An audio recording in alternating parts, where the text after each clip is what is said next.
जब आप एक बच्चे थे तब आपके कितने सारे ख्वाब होंगे ना। ये करना है, वो करना है, ये खाना है, वहाँ जाना है। जिसमें से सबसे ज़रूरी ख्वाब होता है हमें क्या बनना है। मुझे प्रकृति से बचपन से ही लगाव था, क्योंकि खेत खलिहानों से मेरी जान पहचान बहुत ही जल्दी हो गई थी। पापा जी के साथ लगभग रोज़ जाना हो जाता था वहाँ। यूं ही मन बना लिया कि जंगलों में नौकरी करनी है, नौकरी कोई भी हो। मगर एक मिनट, आप इन सब चीज़ों को इतना सीरियस मत सुनिए। बताया थे ना बचपन के ख्वाबों के बारे में, ये वही हैं। क्योंकि बहुत सी परिस्थितियाँ और बातें तब सामने आती हैं जब आप बड़े होकर अपने ख्वाबों की तरफ बढ़ना शुरू करते हैं। अपने इंटरेस्ट के हिसाब से बायोलॉजी ले ली थी मैंने, मगर आगे का रास्ता बहुत लंबा था और मैं घर का अकेला बेटा, जिसके माँ बाप 50 की उम्र पार कर चुके थे। बहुत कुछ सोच समझ कर मन बनाया, घर से दूर नहीं जाना है, जो भी करना है घर में रह के ही करेंगे।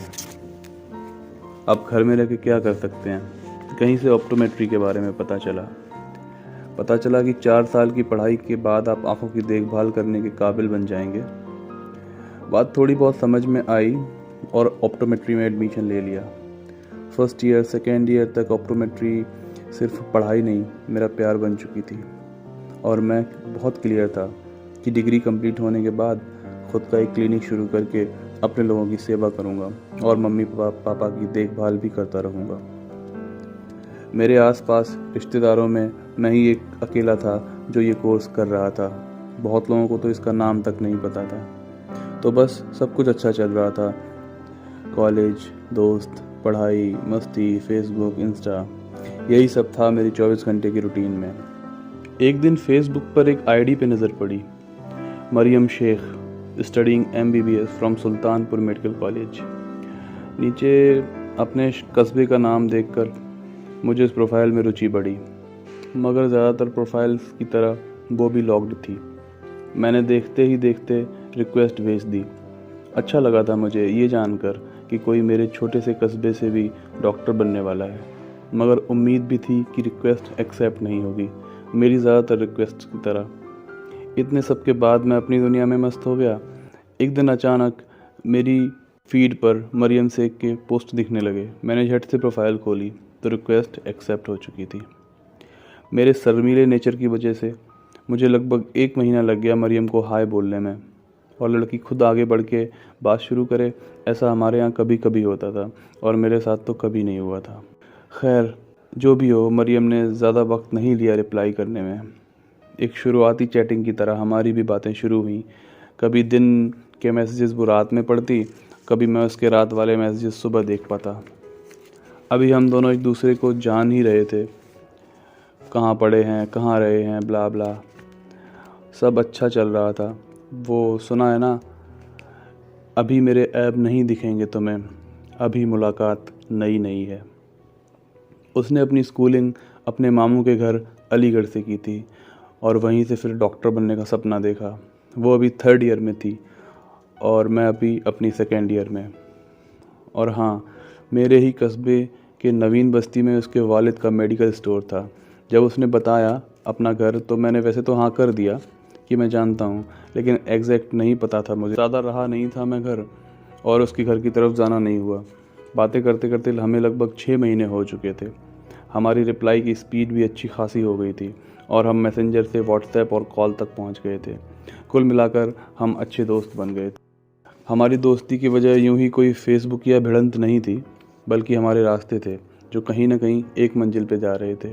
वो भी पढ़ के लोगों की सेवा करना चाहती थी मेरी तरह, पर मैं जैसे अपने में बिल्कुल क्लियर था कि मुझे क्या करना है, वो नहीं थी। वो अभी तक कंफ्यूज थी कि उसे किस स्पेशलाइजेशन में जाना है। मैंने उसे सलाह दी जिसमें मेरे एक फ़ायदे का तड़का भी लगा हुआ था। जब मैंने इसको समझाया कि वो ऑफ्थेल्मोलॉजी से MS बन के एक आई सर्जन बन सकती है, और मैं कहना नहीं चाहता था मगर कह डाला कि मैं तो हूँ ही ऑप्टोमेट्रिस्ट, हमारे यहाँ कोई आई हॉस्पिटल है नहीं, दोनों मिलकर एक अच्छा सा हॉस्पिटल स्टार्ट करके अपने लोगों की सेवा करेंगे।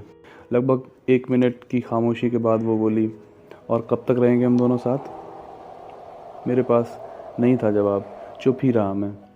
वो बोली, तुमने तो जो सोचा कर लोगे, मेरा नहीं पता अभी कहाँ जाऊंगी मैं। मैंने झट से बोला, क्यों नहीं पता? अब तुम समझदार हो, डॉक्टर बनने वाली हो, अपने डिसीजन खुद ले सकती हो। इसके बदले वो बस धीरे से हंस दी। फिर मैंने टॉपिक बदलना ही ज़रूरी समझा। बात करते करते अचानक से बोली, अच्छा एक बात बताओ। मैंने कहा कहती, अगर तुम हमेशा साथ रहो मेरे, तो मैं तुम्हारा वाला सपना देख लूँ। ये क्या कहा था उसने? लड़कियाँ इतनी भी शातिर होती हैं, अंदाज़ा नहीं था मुझे। मैं मरियम से बहुत कुछ कहना चाहता था एक अरसे से, मगर न जाने कितने तरीक़ों के लिहाज़ों के बारे में सोचकर रुक जाता था। मगर आज देखो, एक ही बार में सब साफ साफ कह दिया उसने। वो मेरे साथ रहना चाहती थी, मेरा सपना जीना चाहती थी, और मेरे लिए इससे खूबसूरत कुछ नहीं था। हमने एक दूसरे को कभी भी शब्दों में नहीं बताया कि हम एक दूसरे को चाहते हैं। हम एक दूसरे की परवाह करते थे, फिक्र थी हमें एक दूसरे की, जो हम शायद जताते भी थे। इजहार करके हम किसी दायरे में बंधना नहीं चाहते थे, और हमने ये सब बातें करते करते तय कर लिया था। मिले नहीं थे अभी। पहली बार जब मिलना हुआ तो याद है रेलवे स्टेशन पर मुलाकात हुई थी, क्योंकि हमारे कस्बे में अगर लड़का लड़की यूं ही बैठे बातें कर रहे हैं तो पूरा बाज़ार उन्हें ऐसे देखता था जैसे सेंट्रल हॉल में स्पीच देते हुए वीसी को देख रहे हों। थोड़ा बहुत लिखता था, मगर अपने लिखे पे भरोसा नहीं था।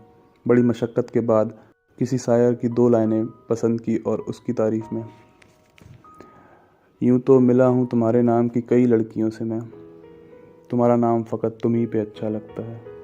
हिसाब में सिर्फ उसकी आंखें दिख रही थीं, जो मेरे शेर के बाद झुक गई थीं। मेरी तारीफ़ में नहीं, वो मेरे शेर पर हंस रही थी। शायद उसे अंदाज़ा हो गया था कि यह शेर मेरा नहीं है। वक्त ऐसे ही अच्छे से निकलता गया। मेरी फ़ाइनल ईयर के बाद मैं इंटर्नशिप में चला गया। उसकी भी फ़ाइनल ईयर हो गई थी। नया सेशन शुरू हुआ। मरियम ने ख़बर दी कि वो MS ऑफ्थेल्मोलॉजी में एडमिशन ले चुकी है। अब हमारी उम्र 26 साल थी और घर वालों ने शादी की बातें शुरू कर दी थी। मेरे घर पर ज़्यादा नहीं, मगर मरियम को आए दिन रिश्तों के बारे में बताया जाने लगा।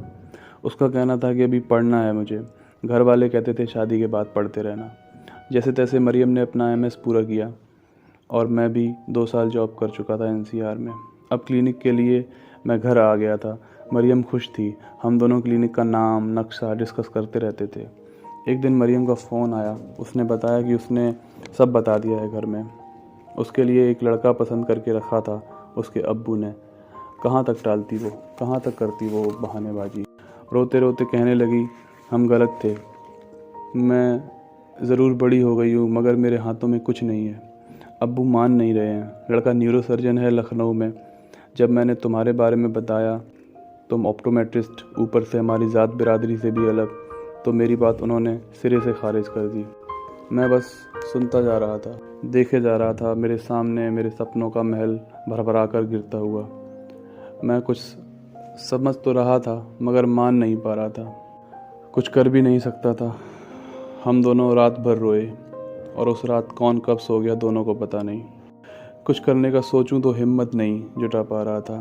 खैर, आखिर में वही हुआ जो हर बॉलीवुड की प्रेम कहानी का हश्र होता है। मरियम विदा होकर लखनऊ चली गई, और मैं भी घर वालों की मर्जी से एक घरेलू लड़की से शादी करके हम दोनों के ख्वाब को पूरा करने के लिए अपने कस्बे में बस गया।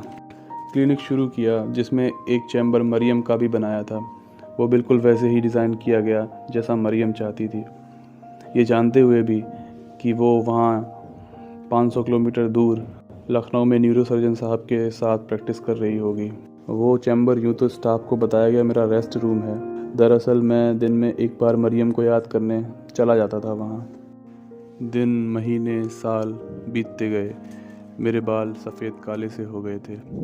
नज़दीक में 1.5 नंबर का चश्मा भी लग चुका था। मैं अपने क्लिनिक में अच्छी तरीके से मसरूफ़ हो गया था।